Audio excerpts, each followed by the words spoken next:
புதிய தலைமுறை நேர்களுக்கு வணக்கம். சிறப்பு நேர்காணலில் இன்று நம்மோடு இணைந்திருப்பவர் பாஜகவின் மூத்த தலைவர் திருமிகு தமிழிசை சவுந்தரராஜன் அவர்கள். வணக்கம் மேம். வணக்கம்ப்பா. வணக்கம். எப்படி இருக்கீங்க? பிரமாதமா இருக்கும், நல்லா இருக்கும். முன்னாள் ஆளுநர், தொகுதிக்கு ரொம்ப பரிச்சயமானவர், மக்களோடு இணக்கமாக பழகக்கூடியவர். இத்தனை விஷயங்கள் இருந்தும் ஏன் மயிலாப்பூர்ல வெற்றி பெற முடியல அப்படின்னு நினைக்கிறீங்க? எங்க கூடுதல் கவனம் செலுத்தி இருக்கணும் அப்படின்னு நினைக்கிறீங்க? இல்ல, முதலில் மயிலாப்பூர் மக்களுக்கு 33,400 பேருக்கு நான் எனது வணக்கத்தை தெரிவித்துக் கொள்கிறேன், நன்றியை தெரிவித்துக் கொள்கிறேன். இந்த புயலிலும் ஒரு 33,000 பேர் வாக்களித்திருக்கிறார்கள் என்ற வகையில் அவர்களுக்கு எனது நன்றி. அதே நேரத்தில் வெற்றி பெற்றிருக்க வேண்டிய தருணம் தொகுதி. இங்கே நான் கூடுதல் கவனம் செலுத்தி இருக்க வேண்டும் என்று எதுவும் இல்லை. ஏறக்குறைய எல்லா பகுதிகளிலும் மிக மிக அதிக கவனம் செலுத்தினேன். இன்னும் சொல்லப்போனால் 60% விளிம்பு நிலை மக்கள் இருக்கக்கூடிய தொகுதி. எல்லா பகுதி மக்களிடம் நான் சென்று கவனத்தை செலுத்தினேன். ஏன்னா இது முதல் தொகுதியை முதல் அனுபவம் இல்லை. ஏற்கனவே பாராளுமன்றத்தில் இதே மயிலாப்பூர் உட்பட்டது தான். ஆனால் நாங்கள் கவனம் செலுத்தலையான்றதை விட மக்கள் கவனம் சற்று வேறு பக்கம் திரும்பி விட்டது என்று தான் நான் சொல்ல வேண்டும். அதனால அவங்க கேள்வியில் இன்னும் அதிகம் கவனம் செலுத்தி இருக்கலாமா என்ற கேள்விக்கு நான் கவனம் செலுத்தினேன். ஆனால் மக்களின் கவனம் இந்த தேர்தலில் சற்று வேறு பக்கத்தில் கவனம் திரும்பி விட்டது அப்படின்னு தான் என்னால் சொல்ல முடியும். நான் மட்டும் இல்லை, தமிழகத்தின் கவனமே சற்று திசை மாறி விட்டது என்பதை சொல்ல முடியும். மயிலாப்பூர் அப்படின்றத தாண்டி ஒட்டுமொத்தமாக பார்க்கும்போதும் அசாம்ல ஏற்கனவே இருந்த ஆட்சியை தக்க வச்சதாகட்டும், மேற்கு வங்கத்துல ஒரு வரலாற்று வெற்றியை பெற்றதாகட்டும், கேரள சட்டமன்றத்துல பாஜக சார்பில் நுழைந்ததாகட்டும், இத்தனை மாநிலங்கள்லையும் வேறு வேறு விதங்கள்ல வெற்றி பெற்றுவிட்டு தமிழகத்துல பாஜக ஏற்கனவே 4 அப்படின்றது 1 குறைந்திருக்கிறது. எங்க லேக் ஆகுது?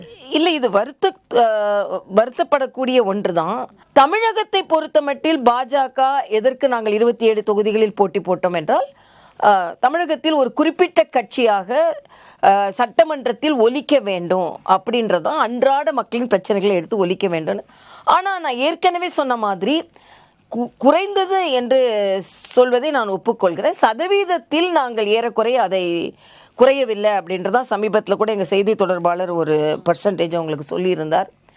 எல்லாவற்றிற்கும் மேலாக ஒட்டுமொத்த தமிழகத்திலுமே ஒரு பிரச்சனை வரும்பொழுது அதில் பாரதிய ஜனதா கட்சியும் அதில் பாதிக்கப்பட்டது என்று தான் நான் சொல்ல வேண்டும். ஒட்டுமொத்த தமிழகத்திலும் ஒரு நியாயமான சூழ்நிலையோ இல்லைன்னா ஒரு பாசிட்டிவ் சூழ்நிலையோ இருக்கும்போது பாஜக மட்டும் குறைந்திருந்தது என்றால், ஒரு முதலமைச்சரே தோல்வி அடைகின்ற ஒரு சூழ்நிலை தமிழகத்தில் நிலவும் பொழுது பாரதிய ஜனதா கட்சியும் தோல்வி அடைய வேண்டிய சூழ்நிலை வந்தது. ஆனால் நீங்கள் பார்த்தீங்கன்னா நாங்கள் ஏறக்குறைய பல லட்சம் வாக்குகள் வாங்கியிருக்கிறோம். பல இடங்களில் மிக பக்கத்தில் இப்போ சென்னை சுனாமி மாதிரி சுழன்று அடித்திருக்கிறது. அதே சமயத்தில் நீங்கள் பார்த்தீங்கன்னா எங்கள் தளி போன்ற இடங்களில், மொடக்குறிச்சி போன்ற இடங்களெல்லாம் மிக அருகில் நாங்கள் நெருக்கத்தில் வெற்றியை இழந்திருக்கிறோம். இதையெல்லாம் பார்க்கும் பொழுது இன்னும் அதிக நாங்கள் வெற்றி அடைவதற்கான நாங்கள் முயற்சி செய்ய வேண்டும். தமிழகத்திலேயே ஒரு சூழ்நிலை அப்படி இருக்கும் பொழுது நாம் என்ன செய்திருக்க முடியும் என்பதும் ஒரு கவலையாக இருக்கிறது. அவ்வளவுதான். இப்போ தமிழக வெற்றி கழகம் ஆட்சி அவங்க வெற்றி பெற்று கிட்டத்தட்ட 17-18 நாட்கள் ஆகிவிட்டது. எப்படி மதிப்பிடுறீங்க? எவ்வளவு மார்க் கொடுப்பீங்க தாவேகாக்கு? இல்ல, மார்க் கொடுக்கறதுக்கு கொஞ்சமான அட்டெண்டன்ஸ் ஆயிருக்கணும்ல. ஒரு மாசம் அட்டெண்டன்ஸ் வந்தா தானே மார்க்கே கொடுக்க முடியும். 15 நாள் அட்டெண்டன்ஸ் வச்சு எப்படி நம்ம மார்க் கொடுக்க முடியும்? ஆனா மார்க்கா இல்லை அப்படின்னு நினைக்கிறேன். ஏன்னா 15 நாட்கள் என்பது குறைந்த கால அவகாசம் கிடையாது. அதில் நீங்கள் இன்னைக்கு எனக்கு ரொம்ப வருத்தமானது கோயம்புத்தூரில் அந்த சிறுமியோட படுகொலை. அதே மாதிரி விழுப்புரத்துக்கு பக்கத்தில் அதே மாதிரி ஒரு 11 வயது குழந்தை பாலியல் பலாத்காரம். இது எல்லாம் மதுரையில் அதே மாதிரி ஒரு குழந்தை பாலியல் பலாத்காரம். இதெல்லாம் இருக்கக்கூடாது அப்படின்றதுக்காக தான் நாம் மாற்றத்தை கொண்டு வந்தார்கள் மக்கள். ஆனால் அந்த மாற்றத்தை நான் உடனே குறுகிய காலம் தான் அப்படின்றத நான் ஒத்துக்கொள்ள மாட்டேன். அட்மினிஸ்ட்ரேஷன்ல இருந்தவள் நான். ஒரே நாள்ல அட்மினிஸ்ட்ரேஷன்ல மாற்றத்தை கொண்டு வர முடியும். சிங்கப்படை என்று முதல்வர் அறிவித்தார். சிங்கப்பெண் அதிரடி படை. சிங்கப்பெண் அதிரடி படையில நான் உடனே பெண்களுக்கான பாதுகாப்பு இருக்கணும். ஆனா நம்ம சிங்கப்பெண் அதிரடி படை என்று வரும்போது 5300 அதிகாரிகள் ஏற்கனவே விமன் அண்ட் சைல்டு வெல்ஃபேர்ல இருக்காங்க, பாதுகாப்புல இருக்காங்க. வெறும் பெண் குழந்தைகள் பாதுகாப்புக்கு மட்டுமே 1635 பேர் இருக்கிறாங்க. 244 பெண்களுக்கான காவல் நிலையங்கள் இருக்கிறது. ஆக ஏற்கனவே இதெல்லாம் இருக்கு. அப்போ நீங்க சிங்கப்பெண் படை என்று வரும்பொழுது இதையெல்லாம் தாண்டி இன்னும் வீரியமான ஒரு படை வருதோ அப்படின்னு அவன் நினைத்து கொண்டு இருக்கும் பொழுது இந்த 15 நாட்கள் ஒரு உயிர் போனாலும் அது நம்மளால் மீட்டெடுத்து வர முடியாது என்ற சூழ்நிலையில் எல்லாத்தோட எனக்கு இன்னொன்று கவலை, ஒரு காவல் அதிகாரி உட்கார்ந்து சிரிச்சிட்டு இருக்கிறது, ஒரு அமைச்சர் சிரிச்சிட்டு இருக்கிறது, ஒரு ஒரு ஒரு ஒரு தீவிரத்தன்மையும் ஒரு ஒரு பயம் இல்லாத ஒரு சூழ்நிலை தாவேக்கா சார்பில் வந்து எங்களுக்கு கொஞ்சம் நேரம் கொடுங்க, ஏற்கனவே இருந்த சிஸ்டம் எல்லாம் நாங்க கொஞ்சம் மாத்தி வர்றதுக்கு எங்களுக்கான கால அவகாசம் தேவை அப்படின்னு தானே சொல்றாங்க. இல்ல, அதுதான் நான் சொல்றேன். அதுக்கு வந்து கால அவகாசம் தேவைன்ற நேரத்துல பல பேரை இழந்து விட முடியாது இல்லையா? நான் ஏற்கனவே அட்மினிஸ்ட்ரேஷன்ல இருந்தேன். ஒரே நாள் கொரோனால எப்படி நாங்கள் அட்மினிஸ்ட்ரேஷனை கொண்டு வந்தோம், எப்படி பல உயிர்களை காப்பாற்றினோம். அதுவும் நான் வந்து பார்த்தீங்கன்னா நான் கவர்னர் ரூலில் பாண்டிச்சேரியில் இருந்தேன். அப்போ வந்து அட்மினிஸ்ட்ரேஷனில் மினிஸ்டர்ஸே கிடையாது, ஆனாலும் 2 அதிகாரிகள் வைத்து.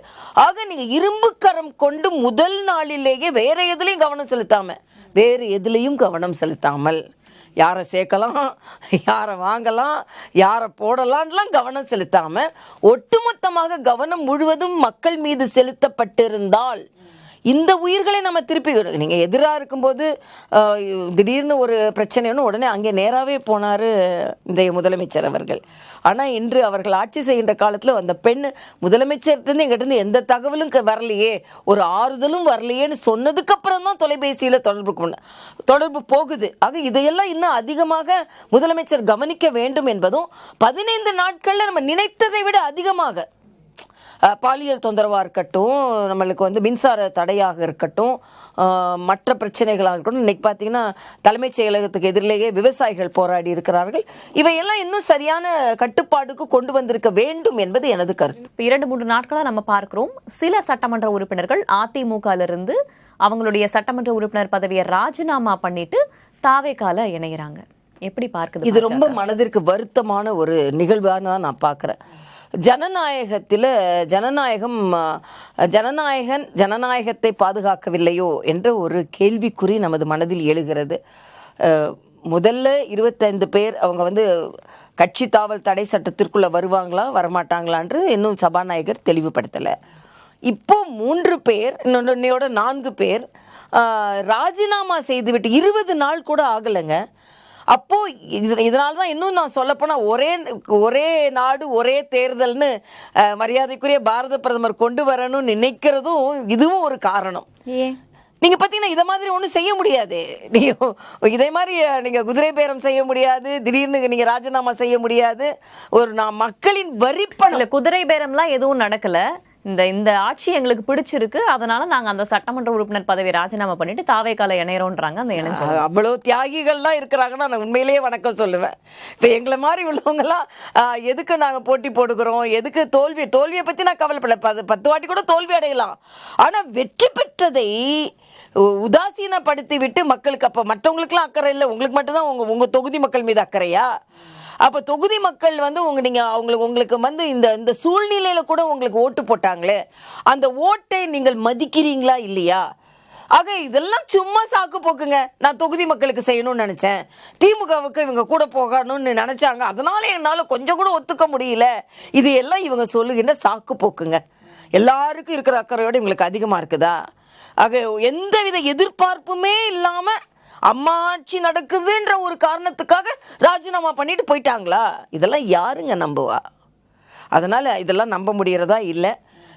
குதிரை வேகத்தில் குதிரை பேரம் நடைபெறுகிறதா, ராக்கெட் வேகத்தில் நடைபெறுகிறதான்னு நமக்கு தெரியாது. நான் நிச்சயமா இவங்கெல்லாம் தொகுதி மக்களுக்கு நல்லது செய்யணும், இல்லை திமுக கூட போறேன்னு சொல்லிட்டாங்க, அது எங்களால் ஒத்துக்கவே முடியல, அதனால நாங்கள் மனம் வந்து ராஜினாமா செய்துட்டோன்றலாம் நான் ஒத்துக்கலைங்க.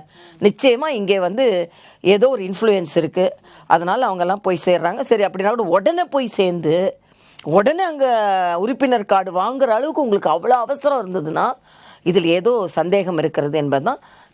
வாக்களித்த மக்களுக்கு ஜனநாயகத்தை நீங்கள் மதிக்கவில்லை என்பதுதான். இன்னொரு தேர்தல், இன்னொரு வரிப்பணம், மக்களோட வரிப்பணம் எங்கே போய் நிற்க போகுது? இது மிக கவலை அளிக்கக்கூடியதாக இருக்கிறது. திமுகவும் அதிமுகவும் சேர்றதுக்கான கனெக்டிங் காலை பாஜக தான் பண்ணாங்கன்னு காங்கிரஸ் எம்பி திரு மாணிக்கம் தாக்கூர் அவர்கள் குற்றம் சாட்டி இருக்காரு. மாணிக் தாக்கூர் வந்து நீங்க போய் உங்களுக்கு பதவி ஆசை இருக்குன்றதுக்காக அவங்க கூப்பிடுறதுக்குள்ள கூப்பிடுவாங்களான்னு கேட்டுட்டு இருக்க நேரத்துல போய் ஒட்டிக்கிட்டீங்க. ஆனா அதுக்கு பாஜகவை குறை சொல்லாதுங்க. உங்களுக்கு பதவி ஆசை இருந்தது, நீங்க ஆளும் கட்சியோட அங்கமா இருக்கும்னு நினைச்சீங்க. அது வரைக்கும் 20 வருஷம் தோல்ல தூக்கி வச்சவங்கள உதாசீனப்படுத்திட்டு முதுகுல குத்திட்டு நீங்க போனீங்க காங்கிரஸ். அதுக்கு பாஜகவையே குறை சொல்றீங்க. இதுல என்னன்னா, தமிழ்நாட்டுல வசதியா திருமாவளவன் ஒரு முடிவு எடுத்தாலும் அதுக்கு பாஜக காரணம், கம்யூனிஸ்டுகள் ஒரு முடிவு எடுத்தாலும் அதுக்கு பாஜக காரணம், அதிமுக சில பேர் முடிவெடுத்தாலும் அதுக்கு பாஜக காரணம். பாஜகன்னு ஒரு கட்சியை வைத்துக்கொண்டு இவர்களுக்கு சாக்கு போக்குக்காக பாஜகவை பயன்படுத்துகிறார்கள் என்பது வேடிக்கையிலும் வேடிக்கை. விஜய் முதல்வராவத பாஜக விரும்பல, அதனாலதான் இப்படி ஒரு கனெக்டிங் கால் போட்டு பாஜகவோட மூத்த தலைவர் அன்று மாலையே பேசினாரு அப்படின்ற வரைக்கும் இதெல்லாம் யூகங்கள். யூகங்களுக்கு வந்து அப்படி பார்த்தா திமுகவும் அதிமுகவும் இணைய வர்றாங்கன்றதே தமிழக அரசியல் மக்கள் ஒத்துக்கொள்வார்களா? நேர் எதிரானவர்கள். ஆக விஜய் ஒத்துக்கொள்ளலைன்னா அதிமுக திமுக இணையணுன்றதை ஒத்துக்கொள்வார்களா? அதெல்லாம் யூகங்கள். இந்த யூகங்களுக்கெல்லாம் பாஜக காரணமாக இவங்க சொல்றதை என்னால ஒத்துக்கொள்ள முடியாது. அதிமுக திமுக பற்றி மாணிக்கம் தாக்கூர் மட்டும் இல்ல, நமக்கு சிபிஎம் உடைய மாநில செயலருக்கு ஆரம்பிச்சு IUML ஆகட்டும், அவங்க அப்படிதான் சொல்லுவாங்க. ஆமா, இவங்க எல்லாம் எதிர்கட்சி, இவங்க அப்படிதான் சொல்லுவாங்க.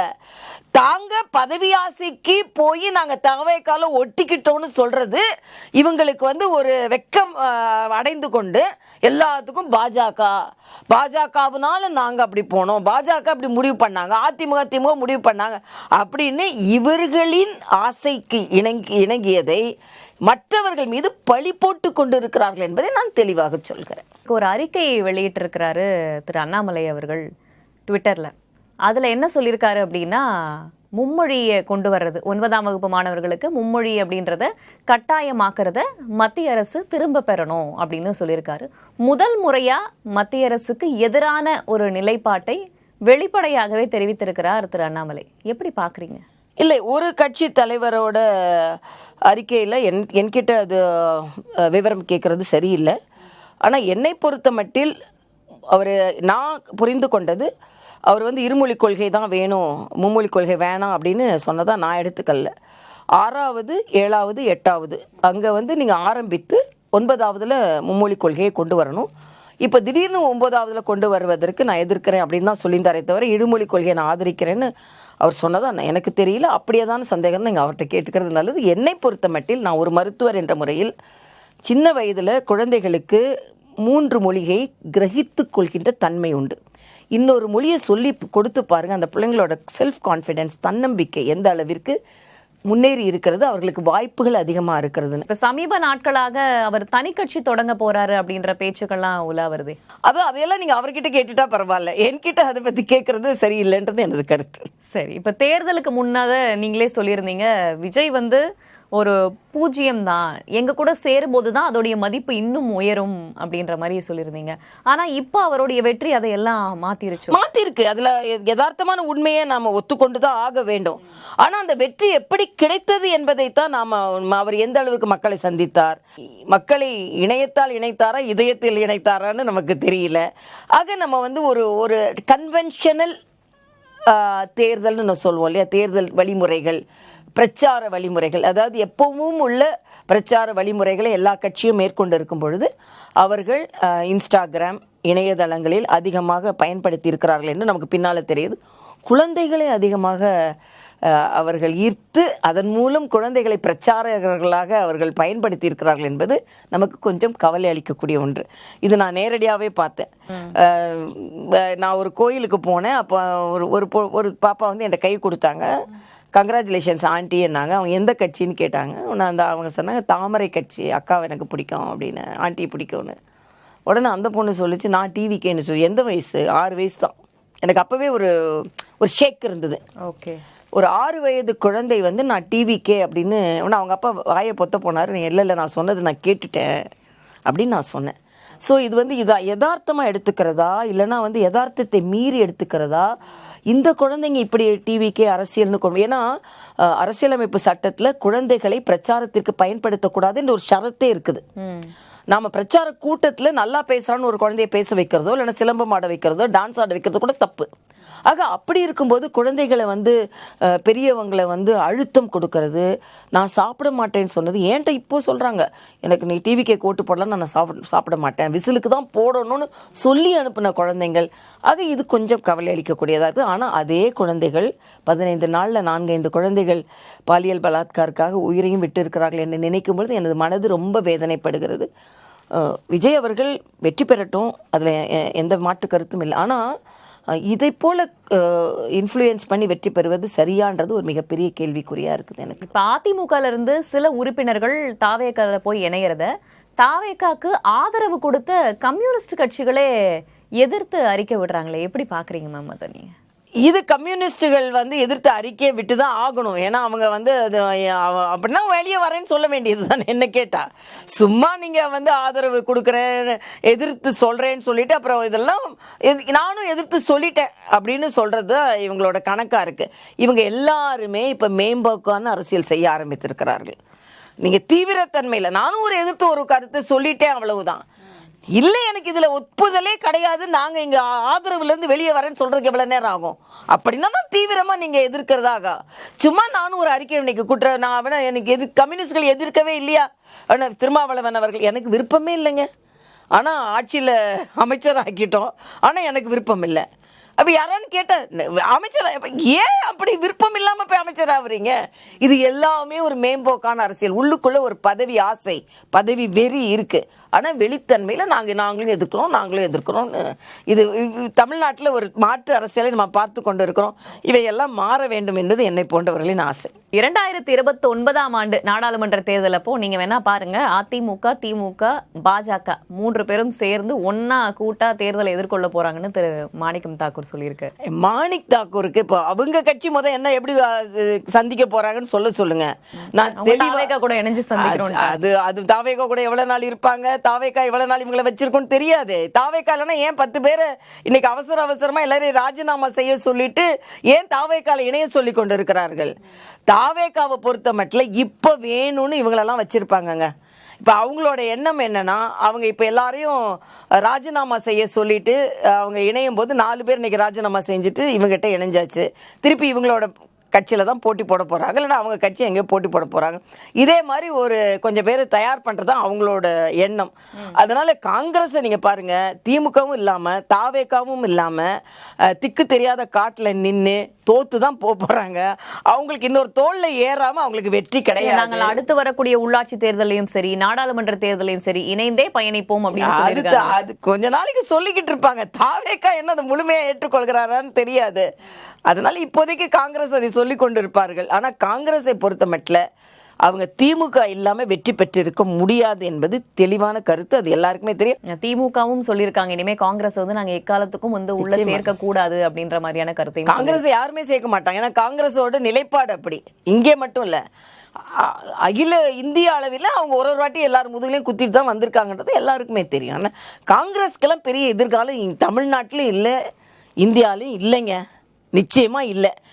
ஏதோ இப்போ வந்து இந்த மழைக்கு ஒதுங்குற மாதிரி ஒதுங்கி இருக்காங்க இந்த ஆட்சியில். நிச்சயமா அவங்க அதுக்கு நிரந்தரமா அவங்க இருக்க முடியாதுன்றது எனது கருத்து. எங்களுடைய அரங்கத்துக்கு வந்து இவ்வளவு தகவல்களை பகிர்ந்து கொண்டமைக்கு நன்றி திருமிகு தமிழ். நன்றி. இந்த வாய்ப்பை ஏற்படுத்தி தந்தமைக்கு நன்றி. வணக்கம்.